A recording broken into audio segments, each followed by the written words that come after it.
불만과 광명 가득 찬 이 세상에 너는 무엇위해 사는가.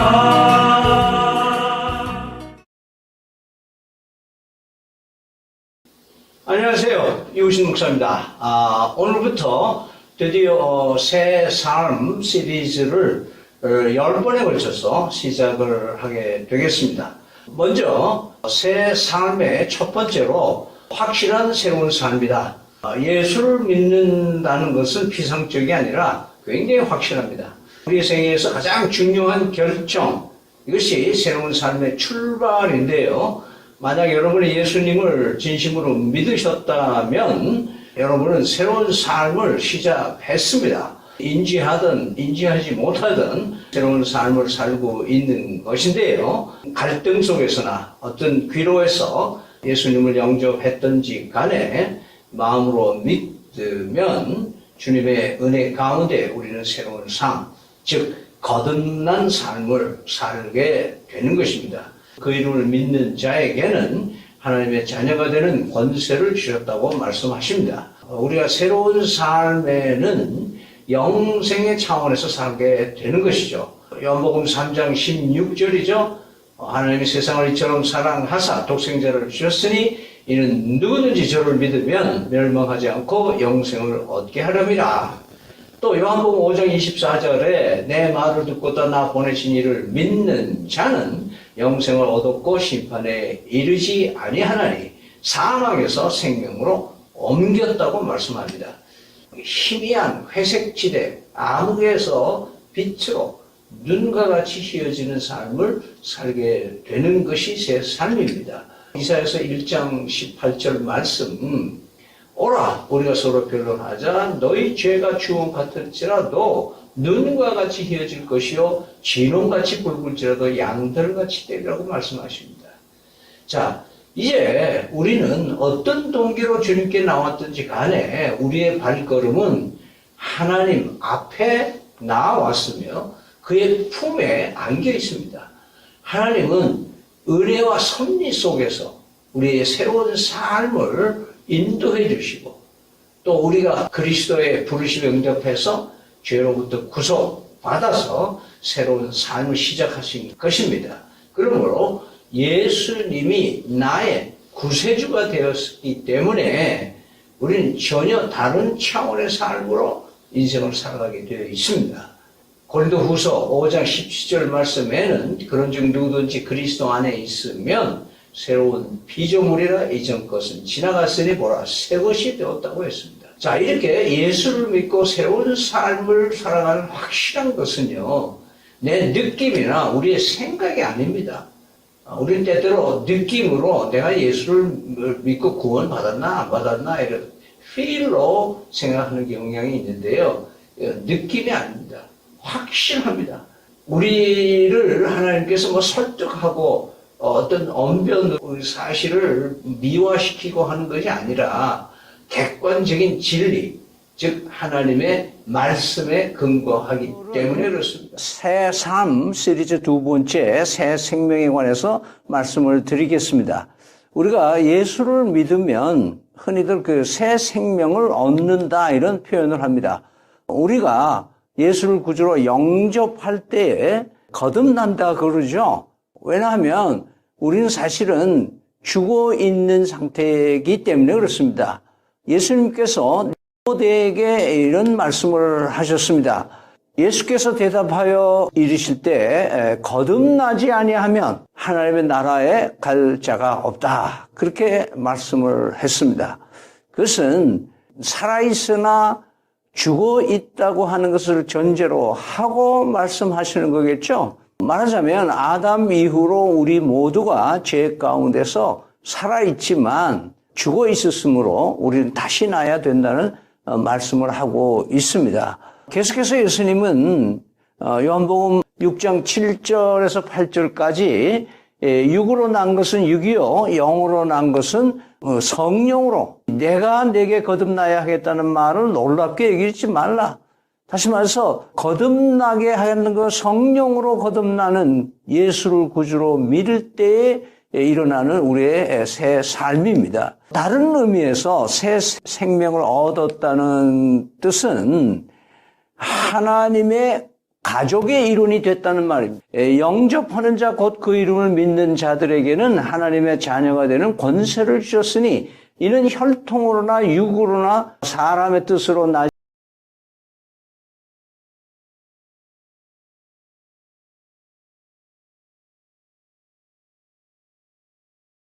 그리스도를 믿는다고 하는 사건으로 하나님의 전적인 사랑과 은혜로 거듭나게 해주시는 은총 속에 들어간다. 우리의 노력이나 사색이나 또는 내가 막 애써서 구원해 주세요, 생명을 살려주세요 이렇게 해서 살려주신 게 아니라 그리스도를 믿는 믿음으로 하나님의 은혜 가운데 성령의 도우심으로 자녀되는 권리를 얻게 되었다고 말씀하고 있습니다. 우리가 거듭나서 누리는 새 생명은 새로운 공급 체계로 들어가는 거예요. 기진맥진한 인생들에게 새로운 힘을 얻게 해 주신다고 하십니다.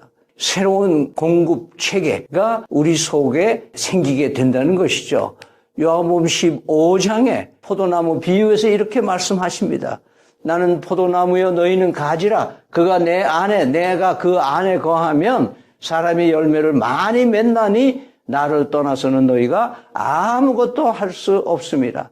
사람이 내 안에 거하지 아니하면 가지처럼 밖에 버려져 마르나니 사람들이 그것을 모아다가 불에 던지느니라. 예수 그리스도의 안에 거듭난 삶은 그리스도 안에서 누리는 엄청난 공급 체계가 있을 뿐만 아니라 우리가 그 안에서 많은 열매를 맺을 수 있는 새로운 시스템으로 살아갈 수 있도록 우리에게 은혜를 주신다고 말씀합니다. 새 생명을 그리스도 안에서 믿음으로 누리는 삶이야말로 이 험악한 세상에서 어떤 환경과 여건의 관계에 부딪히다 하더라도 예수 그리스도의 풍성함을 누리는 삶으로 우리의 삶이 바뀌어졌다는 것입니다. 요한복음 10장 10절에 나는 선한 목자라고 말씀하신 말씀에 이런 말씀을 하십니다. 도둑이 오는 것은 도둑질하고 죽이고 멸망시키려는 것뿐이지만은 내가 온 것은 양으로 하여금 생명을 얻게 하고 더 풍성히 얻게 하려는 것이라. 여러분, 이러한 복천새 생명이 우리 안에 있음을 항상 인지하고 믿고 당당하게 살아가는 우리가 되기를 간절히 바랍니다. 예수님을 그리스도로 믿는다는 것은 새로운 신분으로 바뀐다는 것입니다. 왜냐하면 우리는 모두가 다 원래 죄인이기 때문에 그렇습니다. 그럼 첫 번째 거듭나면서 오는 우리의 새로운 신분은 뭐냐? 우리가 잘 알고 있는 영생입니다. 요한복음 3장 16절에 하나님의 세상을 이처럼 사랑하사 독생자를 주었으니 이는 그를 믿는 자마다 멸망하지 않고 영생을 얻게 하려 하심이라. 다음은 진노의 자녀의 반대의 개념이죠. 하나님의 자녀가 되는 권세를 예수를 그리스도로 믿고 영접하는 사람에게 하나님이 주신다. 이런 새로운 신분을 확고하게 해 주십니다. 다음에 거듭남의 새로운 신분은 새 것이 되었다. 고린도후서 5장 17절에 누구든지 그리스도 안에 있으면 새로운 피조물이라 이전 것은 지나갔으니 보라 새 것이 되었더라고 말씀합니다. 로마서 5장 8절에는 우리가 아직 죄인 되었을 때 그리스도께서 우리를 위하여 죽으심으로 하나님께서 우리에 대한 자기의 사랑을 확증하셨느니라 그랬습니다.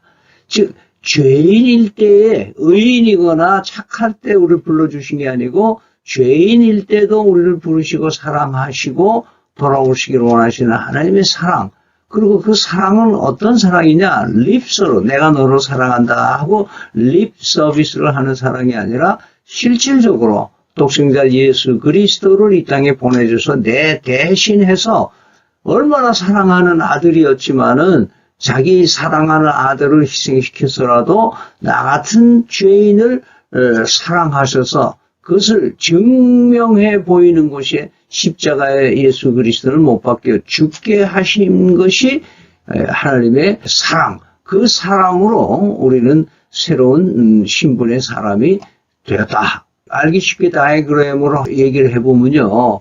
우리가 1번 여기서 하나님이 우리를 창조하셨다. 그거로 사람을 지으시고 그 코에 생기를 넣으니 생명이 되었다. 창조가 됐어요. 창조. 그 다음에 두 번째는 제일 좋은 거는 그냥 그 창조한 에덴 동산에서 행복한 상태를 계속 이렇게 유지해서 4번으로 이어지는 아름다운 삶을 살았어야 되는데 불행하게도 선악을 알게 하는 나무의 과실을 먹음으로써 우리에게 죽음이 왔어요. 죽음이 와서 에덴 동산에서 이제 쫓겨나서 영원히 하나님과 관계없이 살 뻔했던 멸망 가운데 처하게 됐는데 하나님께서는 그 아담과 하와에게 가죽옷을 해입혔다. 그러니까 3장 22절에 나오는데요. 그 가죽옷은 어디서 나올까요? 아담의 죄하고는 전혀 관계없는 이미의 어떤 짐승이 죽어서 피를 흘려 죽고 그 가죽으로 옷을 해입었던 그 은혜를 입고 에덴 동산에서 나와서 다시 하나님이 주시는 기회대로 살아가게 하시는 하나님의 은총이 있었다.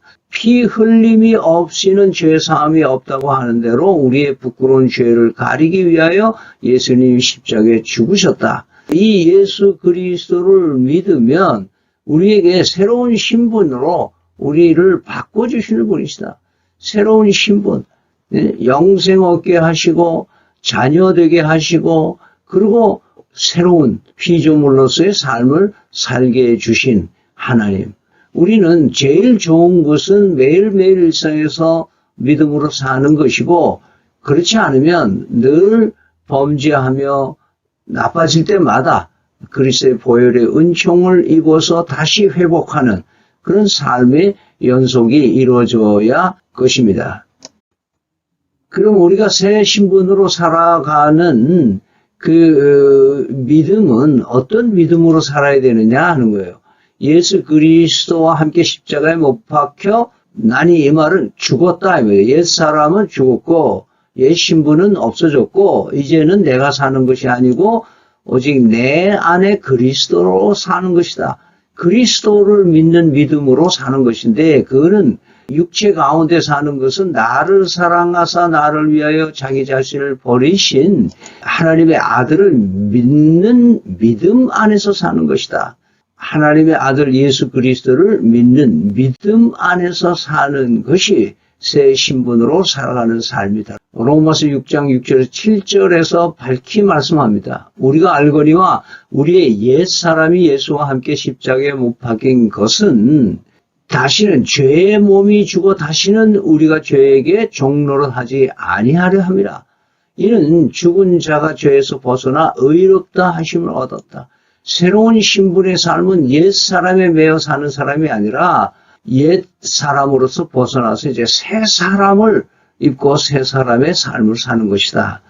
오늘 우리가 예수를 구주로 믿고 사는 삶은 감히 하나님의 은총 가운데서 새로운 신분으로 살고 있다라고 하는 축복의 삶이라는 것을 잊지 말아야 될 것입니다. 오늘은 네 번째 새 생애에 대해서 얘기를 나누겠습니다. 우리의 삶은 그리스도 안에 또 그리스도가 내 안에 있으면 새로운 삶이 펼쳐집니다. 로마서 6장 23절에 죄의 싹은 사망이요 하나님의 은혜는 그리스도 예수 우리 주 안에 있는 영생이라고 말씀하십니다. 이 영생은 단순히 오래 산다는 의미보다는 말할 수 없는 행복의 어떤 양보다는 풍성한 질적인 생애를 얘기를 하고 있습니다. 내 심령 속에 예수 그리스도가 구체적으로 실질적으로 실시간으로 살아 계시며 유한한 내 속에 무한하신 하나님이 존재하심으로 영생으로 이어진다는 뜻입니다. 골로새서에 보면은 1장 27절에 이 비밀은 너희 안에 계신 그리스도 신이 곧 영광의 소망이시다라고 말씀합니다. 다음 요한 1서에 보면은 5장 12절 말씀에 아들이 있는 자는 생명이 있고 하나님의 아들이 없는 자에게는 생명이 없다고 말씀하십니다. 우리의 삶에서 육신이 죽으면 그 출처인 흙으로 돌아가죠. 그런데 우리의 육체의 부활의 때까지 기다리게 될 것인데요. 진짜 우리는 죽지 않습니다. 그리스도에게로 가게 되고 그와 함께 영원한 차원에서 영원으로 잇대어진 삶을 살게 되는 것이죠. 만주에 주시며 만왕의 왕 되신 주님을 찬양하며 살게 되는 우리의 삶입니다. 우리의 생애는 말할 수 없는 값을 예수님이 우리에게 치러 주신 값진 삶입니다. 그러므로 성령 하나님이 우리 안에 계시니 비교할 수 없는 귀한 새로운 생애인 것이죠. 마치 뚝배기처럼요. 질그릇이지만은 별거 아니지만은 그 그릇 속에 보배가 담기면은 그 그릇의 가치가 이전보다 몇 배, 그래서 보배 그릇이 되는 것과 마찬가지입니다. 바울 사도는 이렇게 얘기를 하고 있습니다. 고린도후서 4장 7절에 이 보배를 질그릇에 가졌으니 이는 능력이 심히 큰 것이 하나님께 있고 우리에게 있지 아니함을 알게 하려 함이라 라고 말씀하고 있습니다. 말하자면 우리 속에 우리의 새 생애는 이전과 비교할 수 없는 값비싼 최고의 보물이신 예수님이 우리 안에 담겨지고 우리를 모시고 우리가 살고 임마누엘 하신다는 사실, 이 엄청난 귀한 몸이라는 것을 우리는 볼 수가 있습니다. 고린도 후서의 4장 8절에서 10절을 제가 읽어드리면은 우리가 사방으로 우겨쌈을 당하여도 쌓이지 아니하고 답답한 일을 당하여도 낙심하지 아니하며 박해를 받아도 버림받지 아니하며 거꾸로 뜨림을 당하여도 망하지 아니하고 우리가 항상 예수의 죽음을 몸에 짊어짐은 예수의 생명이 또한 우리 몸에 나타내게 하려 함이라.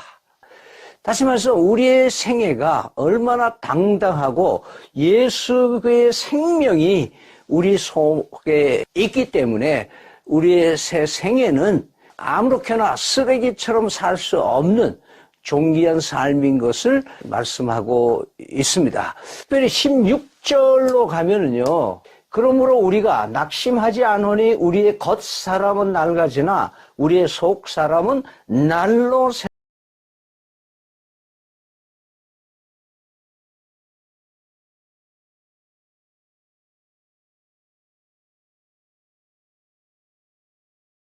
사실을 우리는 잊지 말아야 됩니다. 삶 6번째 시리즈로 오늘은 성장에 관한 말씀을 나누겠습니다. 우리가 생명을 가지고 살면서 가장 이상적인 것은 바로 순종하며 죄 안 짓고 사는 삶일 겁니다. 그러나 우리는 육신은 죄성을 가지고 있기 때문에 죄를 짓게 돼 있고 또 죄를 짓습니다. 그러면서 우리는 때때로 회개와 회심의 경험을 다시 해서 예수 그리스도 앞에서 용서받고 하나님의 자녀로서 다시 한번 신분을 확인하고 살아가는 삶을 살아갑니다. 우리가 죄를 지어도 하나님의 자녀의 신분은 잃어버리진 않지만 우리는 끊임없이 하나님과의 관계에서 죄로 인해서 멀어지었다가 예수 그리스도의 보혈의 은총으로 다시 회복되는 이 반복된 신앙의 곡선이 우리의 삶의 솔직한 고백일 것입니다. 이것이 신학에서 얘기하는 성화라고 얘기하고 하나님의 앞에 설 때까지 우리는 이러한 신앙의 싸움을 싸웁니다. 이것이 성장의 과정이라고 말씀드릴 수 있습니다. 그러므로 우리가 성장을 하기 위해서는 운동선수처럼 또는 군인들처럼 긴장을 풀지 않고 살아야 합니다. 조금만 방심하면 우리는 추락할 수밖에 없는데요. 말씀하시기를 모든 일에 전심전력하여 너의 진보를 모든 사람에게 나타내게 하라. 베드로후서 3장 18절에는요. 오직 우리 주 곧 구주 예수 그리스도의 은혜와 저를 아는 지식에 자라가라 라고 말씀하십니다. 다음에는 베드로전서 2장 2절 말씀에 갓난 아기들 같이 순전하고 신령한 젖을 사모하라.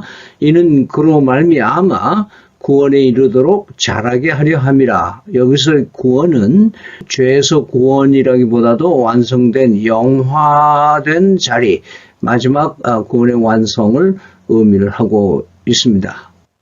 그리스도 안에 있어야만 성장할 수 있음을 우리에게 말씀하고 있습니다.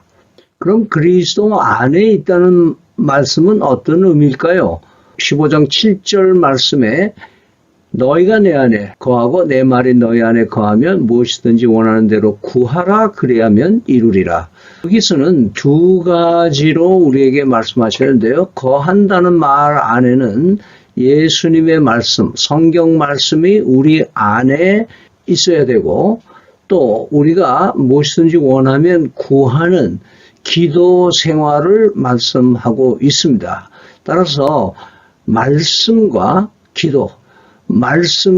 기도가 늘 진행될 때에 우리는 예수님 안에 거한다. 포도나무 가지가 포도나무에 거한다는 말씀을 하고 이것이 성장의 키워드입니다. 포도나무의 비유에서 핵심은 문자로 되어 있지는 않지만 포도나무의 특징은 덩쿨과 같이 가지와 가지가 메어주지 않으며 서로 엉켜있지 않으면 제대로 독립되어 생활할 수가 없는 상태, 즉 서로 의존하고 함께하는 포도나무의 비유에서 비밀은 제대로 성장하기 위해서는 가지들이 서로를 필요로 한다는 것이죠. 그래서 사도행전에 보면은 날마다 마음을 같이하여 성전에 모이기를 힘쓰고 집에서 떡을 떼며 기쁨과 순전한 마음으로 음식을 먹고 하나님을 찬미하며 또 온 백성의 친송을 받으니 주께서 구원받는 사람을 날마다 더하게 하시니라. 예수 그리스도를 믿고 성령 하나님의 임재를 체험한 초대교회 성도들이 날마다 마음을 같이하여 모이기를 힘썼다. 이것이 성장하는데 우리가 서로로 필요로 하고 공동체 생활을 통해서 사람과 사람이 서로 만나면서 문제도 극복해가고 어려움도 같이 겪어나가고 같은 마음으로 살아갈 때에 우리는 온전히 신앙의 성숙함을 입고 성장할 수 있다고 말씀하고 있습니다. 그런 의미에서 교회에 출석하여 대면 예배를 드리는 것은 대단히 중요한 성장의 키라고 말씀드릴 수가 있습니다. 또 다른 비유는요, 어린아이와 같은 데 머물지 않고 정상적으로 성장해야 된다는 비유입니다. 고린도전서 3장 1절 2절에는요. 형제들아 내가 신령한 자들을 대함과 같이 너에게 말할 수 없어서 육신에 속한 자고 그리스도 안에서 어린 아이들을 대함과 같이 하노라. 내가 너희를 젖으로 먹이고 밥으로 아니하였노니 이는 너희가 감당하지 못하였음이니와 지금도 못하리라. 바울 사도가 고린도 교회의 신앙 수준이 어린 아이들과 같다라고 표현을 합니다. 그러므로 우리는 미숙아로 비정상 상태에서 세월을 보내면 안 될 것입니다. 제대로 성장을 해야 되죠. 요한 1서 2장 14절에 아이들아 내가 너에게 쓴 것은 너희가 아버지를 알았으며 아비들아 내가 너에게 쓴 것은 너희가 태초부터 계신 이를 알았으며 청년들아 내가 너희에게 쓰는 것은 너희가 악한 자를 이기었습니다. 아이들처럼 머물러 있어는 안 되고요. 또 청년들처럼 강해져야 되기도 하겠지만 아비들처럼 다음 세대를 생산해낼 수 있는 그런 열매 있는 삶을 살아가는 것이 온전한 제대로 성장하는 것입니다. 새로운 기질에 대한 말씀을 나누겠습니다. 예수를 믿고 나서 새 사람이 되고 난 후에 우리가 느끼게 되는 것은 우리 안에 두 가지 기질이 존재한다는 것입니다. 예수 믿기 전에는 옛사람, 즉 아담의 기질을 그대로 물려받고 있었죠. 그것은 바로 죄로 말미암아 죽어있는, 하나님과 교제가 끊겨있는, 즉 육이 원하는 대로 살아가는 죄 아래에 있는 삶인 것입니다. 그러나 예수를 믿으면 이미 거듭났습니다. 새 사람이 된 것입니다. 하나님의 교제가 본격적으로 시작된 것입니다. 성령으로 거듭난 자녀의 신분으로 바뀐 것이죠. 자, 새 사람은 선한 일을 도모하며 순수한 생각과 하나님의 은혜를 사모하는, 그리고 참된 평강을 경험하면서 삽니다. 그러나 하나님께서는 우리의 옛 기질, 옛 사람을 완전히 제거해 주시지는 않으셨습니다. 우리가 육신을 가지고 사는 날 동안 우리의 죄성을 제거하지 않으시고 그대로 우리 안에 두고 계시는 것이죠. 두 가지 예를 들어볼 수가 있겠는데요. 하나는 하나님께서 창세기 4장 7절에 가인에게 이르시기를 죄의 소원은 너에게 있으나 너는 죄를 다스릴지니라 라고 하셨습니다. 즉 자기 동생 아벨을 시기하는 마음은, 죽이고 싶은 마음이 생기더라도 그것을 다스리는 책임이 우리에게 있습니다. 그러나 그것을 자기 힘으로는 해결할 수 없다는 것을 보여주는 예죠. 다른 하나는요, 민수기 21장에 이스라엘 백성들이 길이 험해서 하나님을 원망하게 됩니다. 그때 하나님께서는 불뱀을 내려서 물려서 고통받게 되는 심판을 하십니다. 그때 백성들은 고통 속에서 모세에게 불뱀을 좀 없애달라고 간청을 합니다. 그러나 하나님께서는 답을 주시기를 불뱀을 없애주기보다는 물려서 고통받는 심판에서 벗어나게 해 주시는 그 비법을 알려줬습니다. 모세에게 놋뱀을 만들어서 장대에 메어 달고 누구든지 이 뱀을 쳐다보는 자에게 죽음의 심판이 이르지 않는다. 건져주신다. 치료해 주신다. 말하자면 죄의 이 원인을 없애주시기보다는 그 결과로 얻는 죄 값에서 구원해 주셨다는 뜻입니다. 죄의 가능성을 우리에게 옛 기질을 두심으로써 언제나 긴장을 가지고 하나님께만 전적으로 의탁할 때만 새로운 기질로서 승리하게 하신다는 것입니다. 하나님이 주시는 힘으로 승리를 해야 하나님께 영광을 돌리게 할 것이기 때문이겠죠. 따라서 우리의 마음속에 아직 옛 기질들이 살아있다고 해서 구원받지 못했다거나 은혜를 못 받은 것은 아닙니다.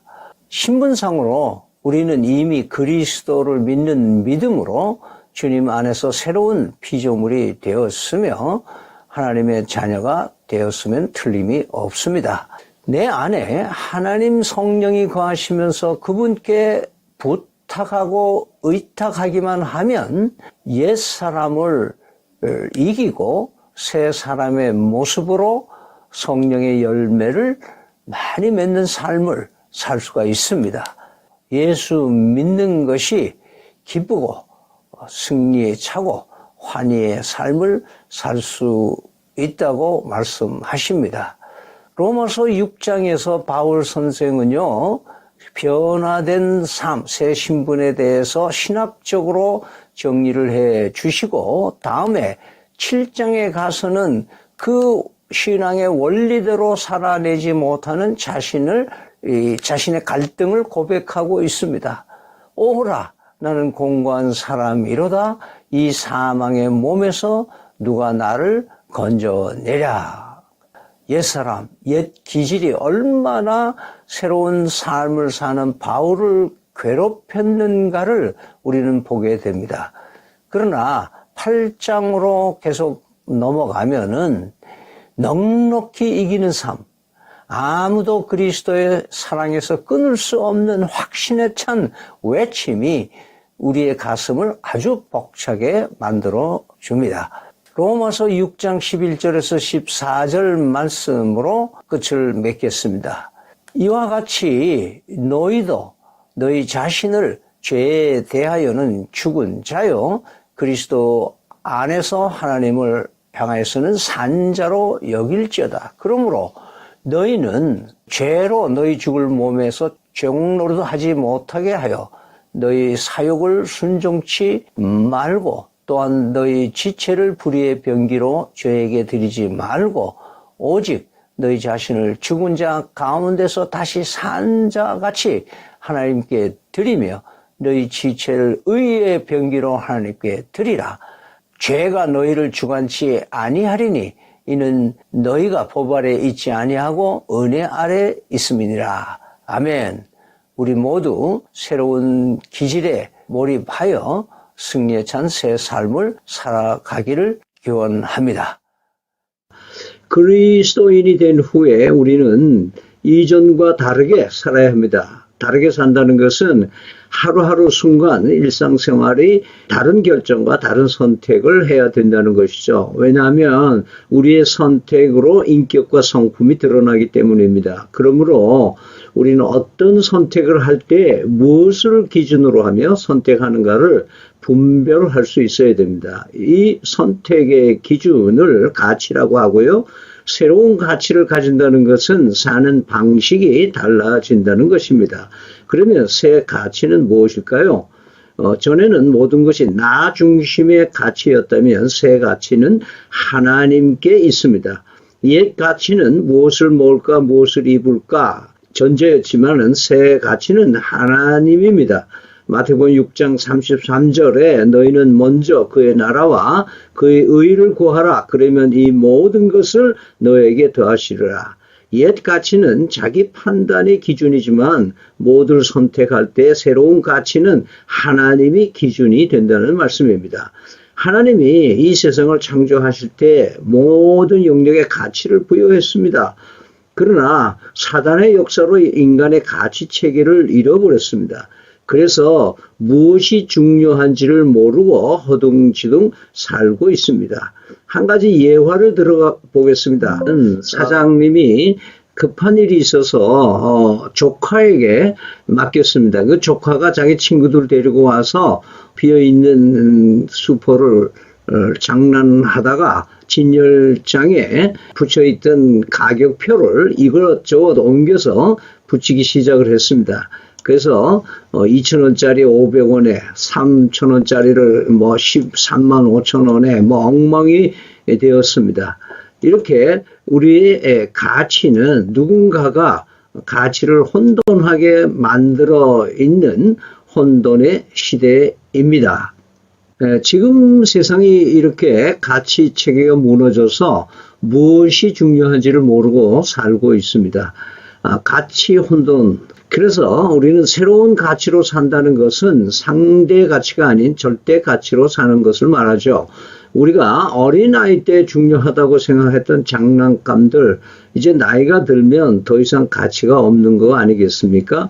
마찬가지로 우리의 옛 가치는 늘 변하는 상대적인 가치에 불과합니다. 그러나 예수 믿고 발견한 새 가치는 절대 가치이며 이는 하나님으로부터 옵니다. 하나님은 변함이 없으시기 때문이죠. 그래서 우리에게 잃어버린 절대 가치를 되돌려서 제대로 가치 있게 살기 위하여 하나님께서는 말씀을 주셨습니다. 그러나 이 성경에 일러주신 가치를 백성들은 우습게 여기고 스스로 멸망의 길로 가게 됩니다. 결국 하나님은 아들 예수 그리스도를 보내셔서 십자가에 피 흘려 죽게 하셔서 무엇이 중요한지를 확실히 가르쳐 주셨습니다. 세상의 가치는 넓은 길, 참 악한 길로 가지만 십자가로 보여주신 길은 좁은 길, 아주 험난한 길로 갑니다. 이것은 새로운 가치입니다. 가치는 바로 십자가입니다. 그래서 우리는 무엇이 중요한지를 잘 분별하여 새로운 가치로 살아낼 수 있어야 될 것입니다. 그러나 이 같은 죄인이 어떻게 절대 가치로 감히 살 수 있습니까?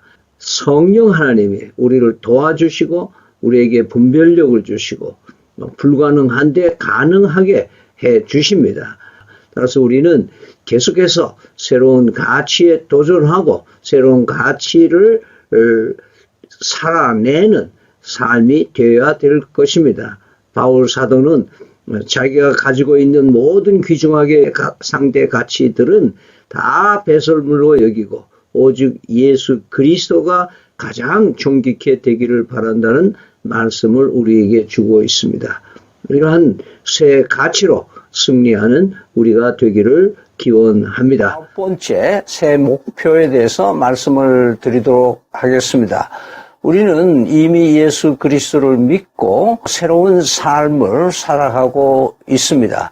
하나님께서는 우리에게 앞으로 보상받게 되는 상이 있다고 말씀하고 있습니다. 목표 없이 사는 삶이 아니라 하나님의 주시는 표대를 향해서 달려가야 하는 그 상을 바라보고 뛰어가는 운동선수처럼 긴장감을 가지고 살라고 하십니다.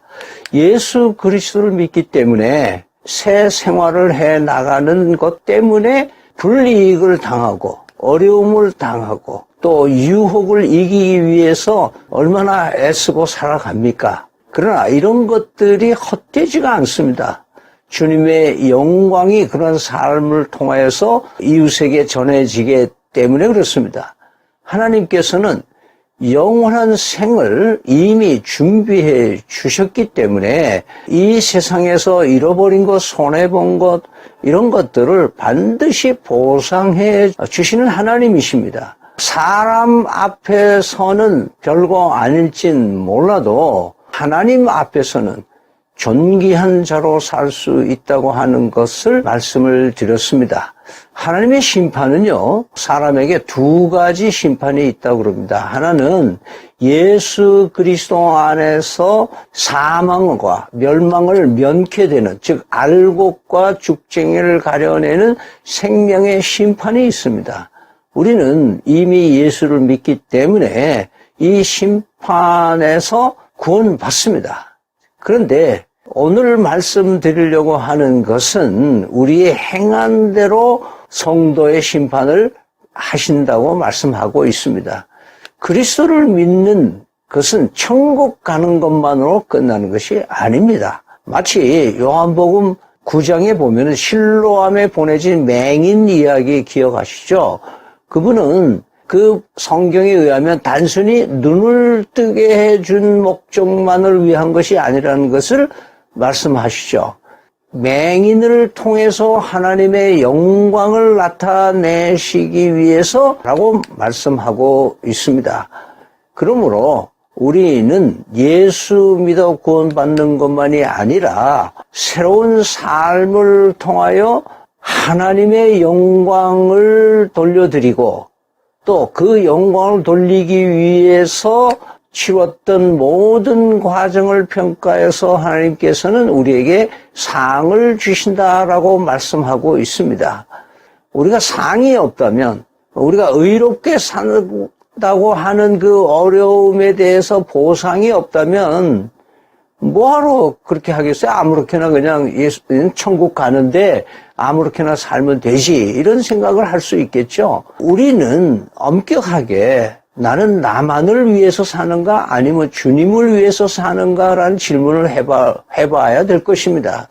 하나님의 말씀은 그것을 건축하는 일에 비유를 했습니다.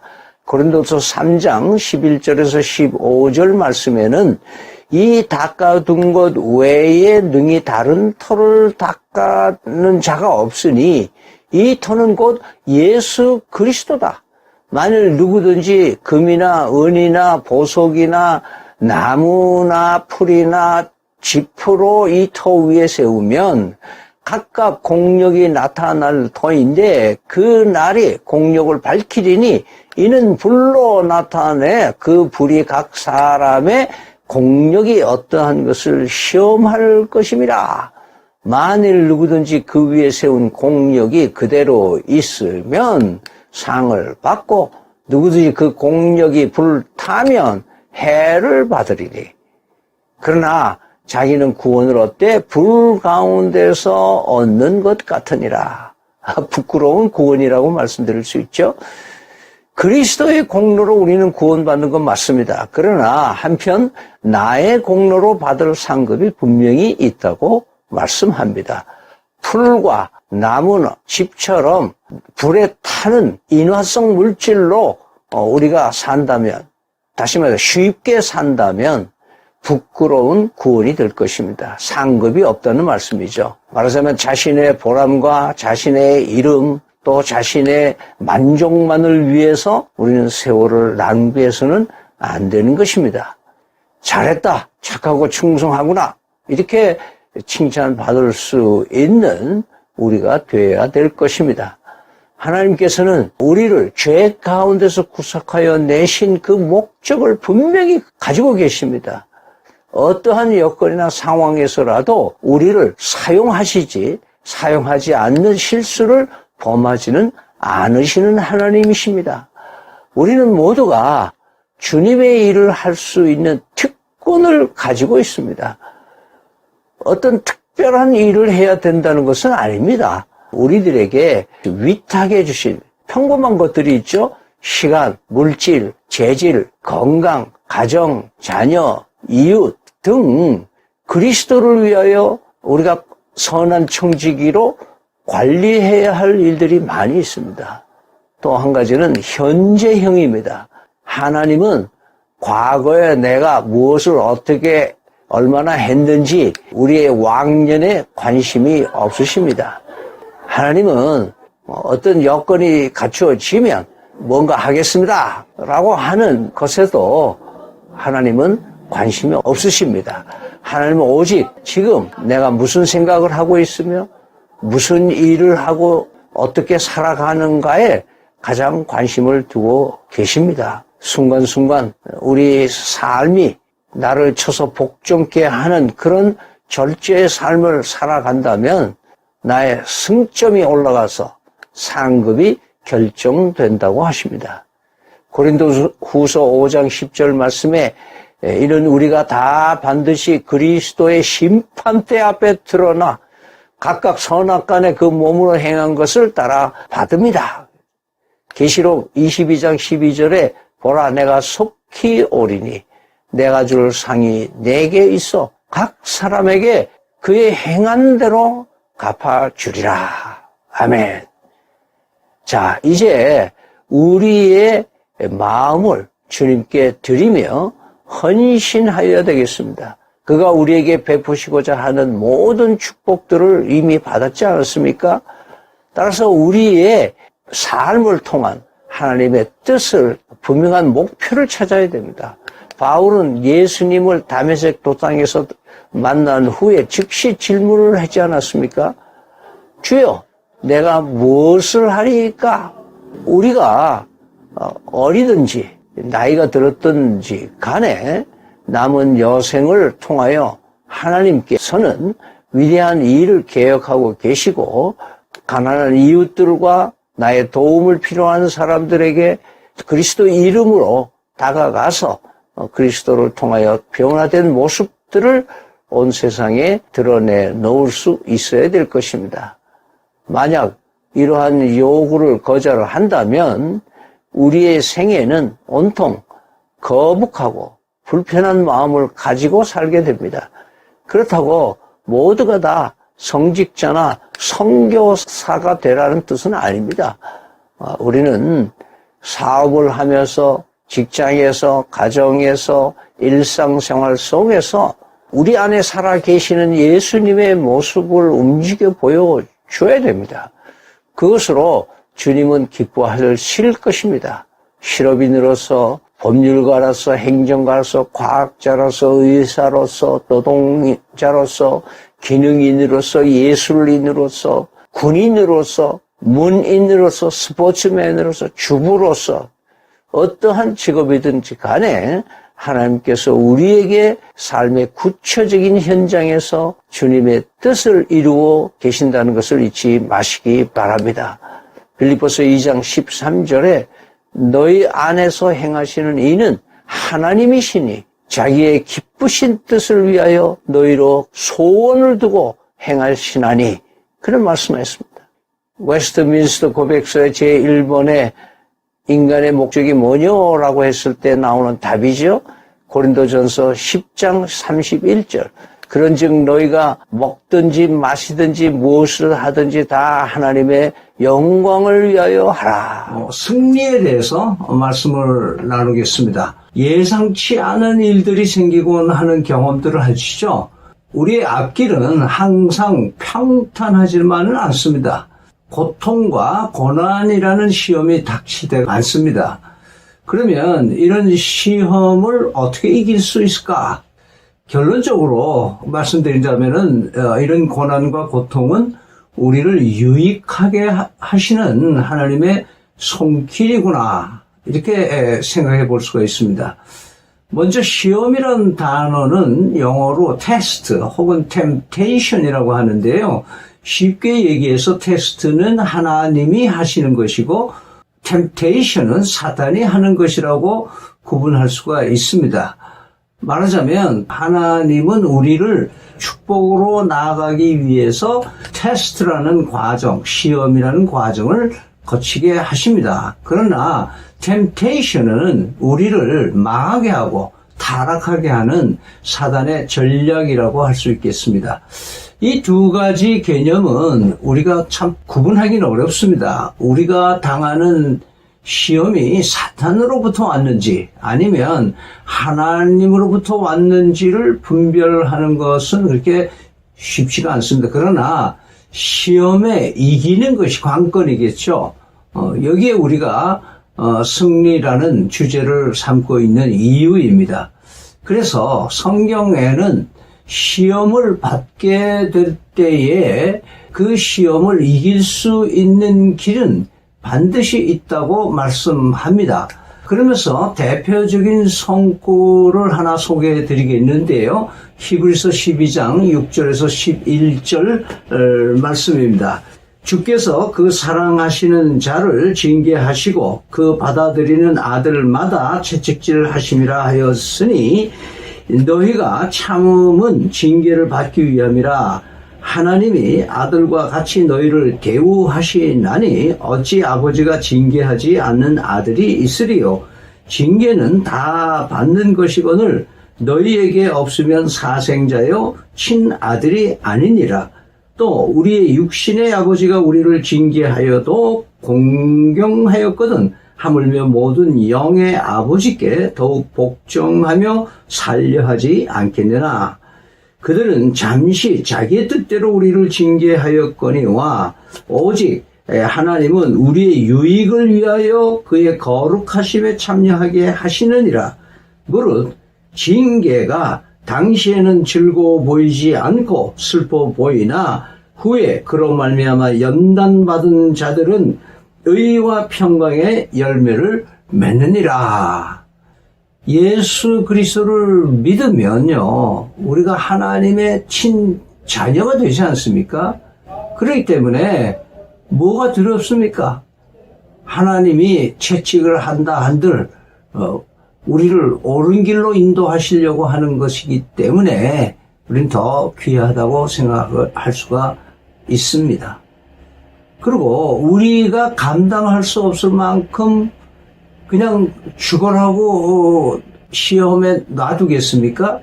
자기 아들을 죽으라고 패는 부모가 어디 있습니까? 다음 성구로 한번 가보겠습니다. 고린도전서 10장 13절 말씀.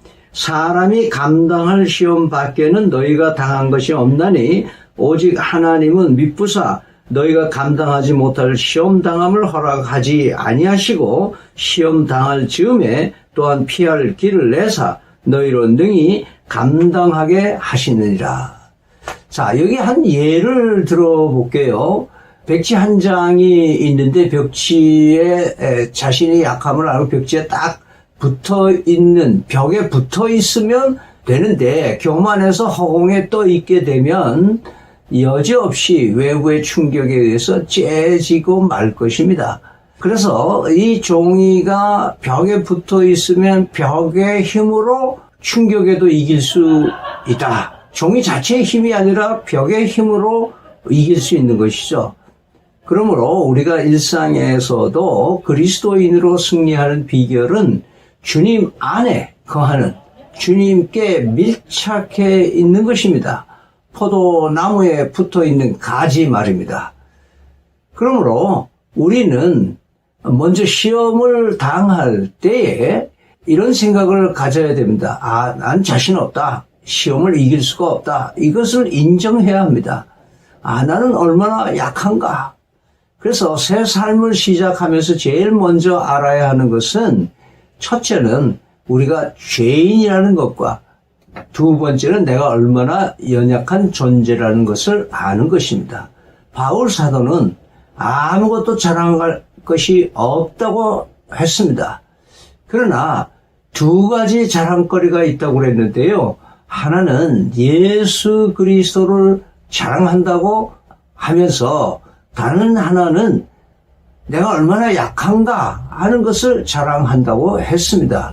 고린도 후서 12장 말씀에 다음과 같은 말씀으로 우리에게 권면합니다.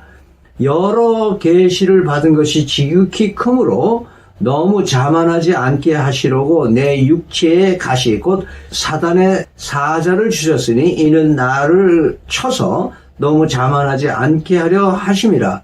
이것이 내게서 떠나가게 하기 위하여 내가 3번 주께 간구하였더니 나에게 이르시기를 내 은혜가 네게 족하도다. 이는 내 능력이 약한 데서 온전하여 짐이라 하신지라. 그러므로 도리어 크게 기뻐함으로 나의 여러 가지 약한 것들에 대하여 자랑하리니 이는 그리스도의 능력이 내게 머물게 하려 함이라. 그러므로 내가 그리스도를 위하여 약한 것들과 능력과 궁핍과 박해와 공고를 기뻐하노니 이는 내가 약한 그때에 강함이라. 자, 우리들의 생애에 어려운 일들이 생기고 할 때마다 하나님께서 나를 쓰시려고 하는구나. 이렇게 바울 사도에게 이 끊임없는 고통과 고난을 허락하시는 것이 바로 하나님이 바울을 얼마나 위대한 전도자로 쓰시는 것인가라는 것을 우리에게 알려주는 것이죠. 따라서 우리는 시험을 당할 때에 항상 하나님이 예비해 주신 길이라는 것, 특별히 어느 시인이 얘기를 한마디가 있죠. 눈물의 렌즈를 통해서 우리는 하나님을 분명하게 볼 수가 있다. 또 여러분 토기장이 아시죠? 토기장이는 그 만든 그릇을 두들겨 보고 사용할지 말지를 결정한다 그러죠. 하나님은 우리를 시험해 보시고 사용하신다 말씀을 드릴 수가 있습니다. 하나님은 어떠한 경우라도 그리스도를 믿는 우리를 반드시 승리할 수 있도록 약속하셨습니다. 이사야서 43장 1절 2절을 읽어드리겠습니다. 야곱아, 너를 창조하신 여호와께서 지금 말씀하시느니라. 이스라엘아, 너를 지으신 이가 말씀하시느니라. 너는 두려워하지 말라. 내가 너를 구속하였고 내가 너를 지명하여 불렀나니 너는 내 것이라. 네가 물 가운데로 지날 때에 내가 너와 함께 할 것이라. 강을 건널 때에 물이 너를 침몰하지 못할 것이며 네가 불 가운데로 지날 때에 타지도 아니할 것이요 불꽃이 너를 사르지도 못하리라. 아멘. 예수님도 우리에게 승리를 약속하셨습니다. 요한복음 16장에 말씀하시고 있습니다. 이것을 너희에게 이르는 것은 너희로 내 안에 평안을 누리게 하려 함이라. 세상에는 너희가 환난을 당하나 담대하라. 내가 세상을 이겼노라. 아멘. 바울도요, 로마서 8장에 가면요, 이런 말씀으로 말씀합니다. 누가 우리를 그리스도의 사랑에서 끊으리요? 환난이나 곤고나 박해나 기근이나 적신이나 위험이나 칼이라. 기록된 바 우리가 종일 주를 위하여 죽임을 당하게 되며 도살당할 양같이 여김을 받았나이다 함과 같으니라. 그러나 이 모든 일에 우리를 사랑하시는 이로 말미암아 우리가 넉넉히 이기느니라. 아멘. 여러분, 얼마나 멋있는 말씀입니까? 어떠한 시련이 오더라도 하나님은 반드시 그리스도 예수께서 십자가에서 승리하신 것처럼, 부활로 승리하신 것처럼 우리를 반드시 승리할 수 있도록 해주시는 살아계시는 하나님이 우리의 아버지가 되시고 예수 그리스도가 우리의 구주가 되십니다. 이 험한 세상에서 우리가 당하는 시험이나 믿음에 반드시 승리하는 우리가 되기를 바랍니다. 지금까지 함께해 주심에 감사드립니다.